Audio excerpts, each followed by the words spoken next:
how did people manage to survive during the deep economic downfall of the 1930s? No matter what their situation, the Great Depression changed those in the generation that survived it. Let's see what people did to get through weeks in a cheaper way. One of the things that really took a while for Americans to get used to, at least those in the urban cities, was the concept of thrift gardens.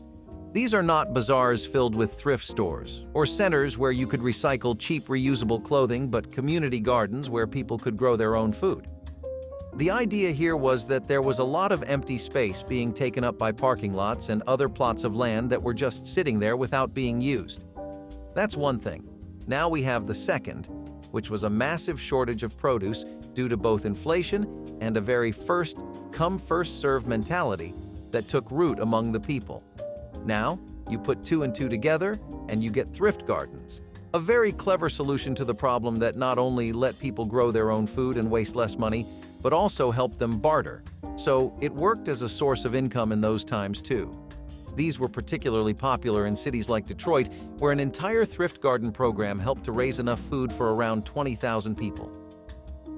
Mostly common in rural areas in the USA, flour sack dresses will take a bit of explaining.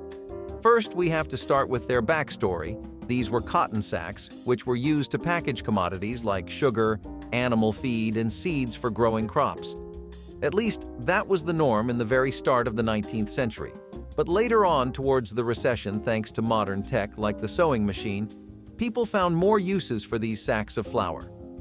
Now, thanks to the war that just happened before the stock market crash, fabric was in deathly short supply. Even the USA government was encouraging rural folk to recycle and reuse cloth sacks as much as they could because a 2-kilogram bag of sugar gave around a foot of cloth. A 45-kilo bag gave an entire yard, and since 4 sacks meant 1 dress, the practice took on. People started to use the cotton in these sacks, and they would sew it into whatever clothing they could salvage from the sack or whatever they could rework it into. Wearing hand-me-downs was actually incredibly common during the Depression. A lot of people really could not afford how expensive clothes were becoming, and a big part of that was due to the shortage in fabric that we just talked about, thanks to both the war and the current crisis. In fact, it was pretty usual for people to even pawn off personal jewelry like wedding rings for a measly $5 just to be able to buy shoes. A lot of people would also donate to the homeless when they could, as at least 1 or 2 items would work. Shoes would be resoled with nails, rubber soles would be glued on, stockings and dresses, shirts and shorts and pants, all kinds of clothing items would be passed down, from elder sibling to the younger, or from parent to child. This was how people managed to get by during a time that Americans never wished to remember, and some of these wardrobes were milked dry until every last bit of fabric came undone. But what else was a person to do? In the 1930s, schools were mostly an idea that people kept as a hope, not a realistic option for the future. Mostly because schools were packed to the brim and barely had the funding to run properly.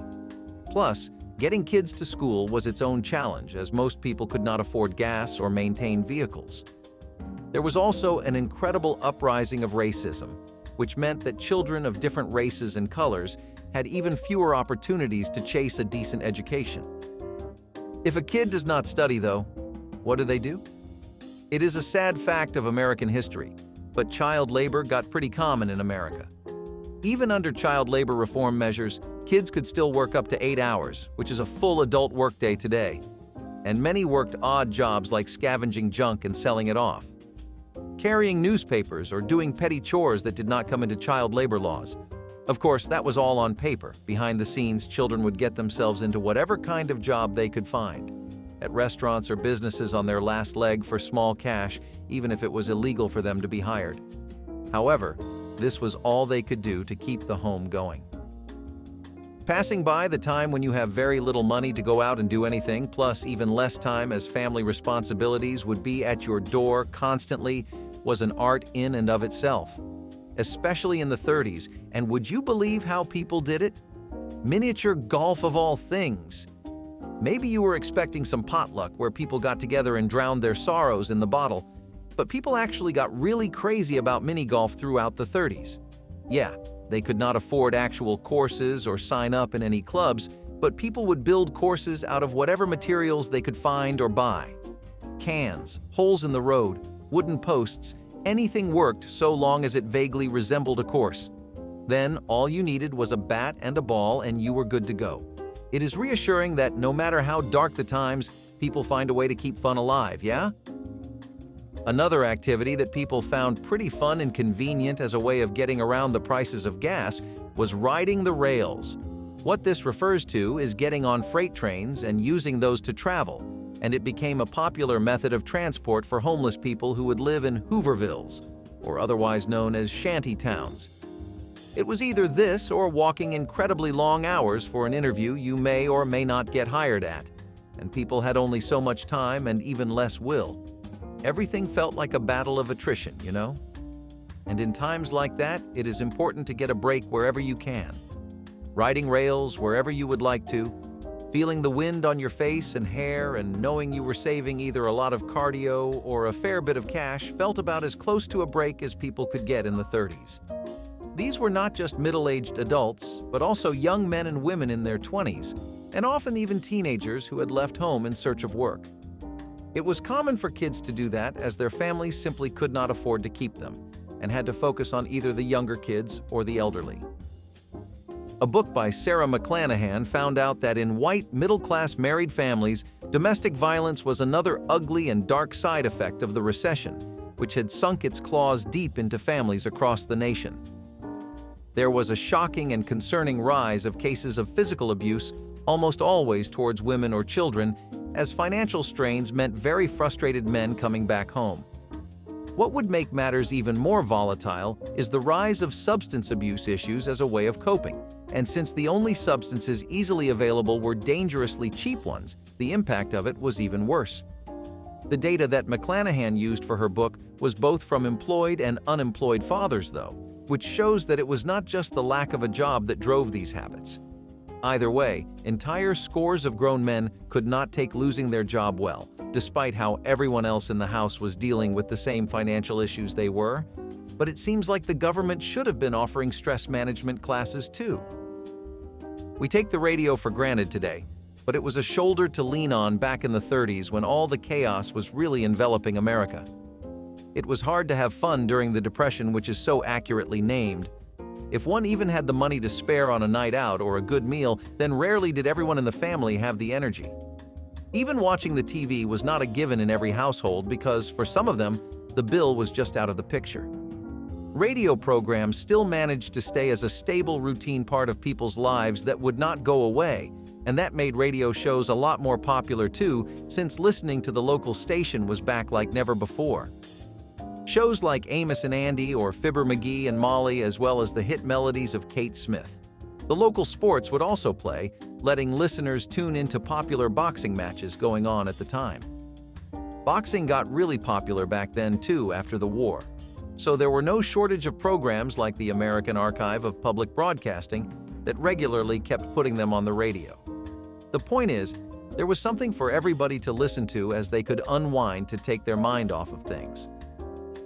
While you might hear a lot about how during the economic spiral following the market crash it was very hard to feed families, you often do not hear about the effect that had on marriage and birth rates. You have to look at it from their angle to really get why people became so averse to the thought of marriage. Because firstly, that was a time where only the necessities needed to survive mattered. Most people were better off fending for themselves, and a marriage, and possibly starting a family, was not only more mouths to feed, but a massive financial responsibility.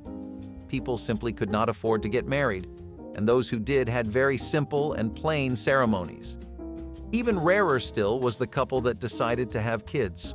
On the other hand, the couples that were around before the recession who had gotten sucked into it actively did everything they could to avoid having a child or any more children. The same thing happened in the 2008 recession too, but it was much more drastic in the 30s. They knew that if they were to start families and get married, none of that would end well. It is pretty far from anyone's idea of a white picket fence and a lush green yard. When families did have kids, though, they often came up with some pretty neat ways to keep themselves entertained, which was obviously to the delight of the parents. While today we cannot convince our kids to step away from the wonders of Roblox, kids back then would be making their own toys with whatever scraps of wood and cloth they could find. Not really proper as toys go, but it is all about the imagination and the time they spend with it. Plus, it was a common enough hobby among kids that neighborhood children would spend all day doing it with each other, and neighborhoods were already closer than ever before due to the benefits of being in a tight-knit community. Some kids would actually develop a real knack for it and sell the toys they would make for whatever cents they could get. Sometimes they would even make $1 out of it, so it is not like the parents ever really stopped them from pursuing their new toy-making interests. Some of those became precious mementos for them when they would later grow up and America would start recovering from the effects of the recession. The Depression left 13 million people unemployed, and that meant there was doomsday in the real estate market too, as a lot of people became homeless. As a result, many kept moving in search of jobs and work wherever they could find it. People would take up any odd job in a county or state over even if it paid half $1 or $1 more per hour than what they were currently doing. Bartending, waitressing, nursing, lumber work, construction work, all kinds of jobs would require people to leave behind their towns and homes so that they could have a shot at keeping a stable life. For the people who had already lost their homes, they had nowhere else to go besides wherever they could hope to earn some money. Not everyone was lucky enough to fly out of the USA and find shelter from the storm elsewhere, and at one point the situation with the massive drop in interest in permanent residency led home building to drop by 80%. There just was not a point to constructing property anymore, since shantytowns were becoming more and more popular. Plus, people would not be interested in renting out freshly built apartments or homes. Not when there were much cheaper roofs to cover their heads out there. When you think about it, is kind of beautiful that people still manage to find the spirit and cheer for parades and festivals even in bleak situations. Despite how much matters that were no fault of their own had ruined their lives, the citizens of America still made time for marches besides street riots and protests, though those were very much needed. Events like Ragamuffins Day helped kids get their mood back, and they also let parents relax and take a break from all the doom and gloom that they were getting used to, but ditching the trick or treating aspect of it was the best move. On the other hand, parades that had never been there before were making their debut in America's tired streets, restoring life into the cities. We are talking about Macy's Parade, which started in the 1930s as competition to the Ragamuffin ones, and by 1933, it had a crowd of over 1 million people marching with the parade.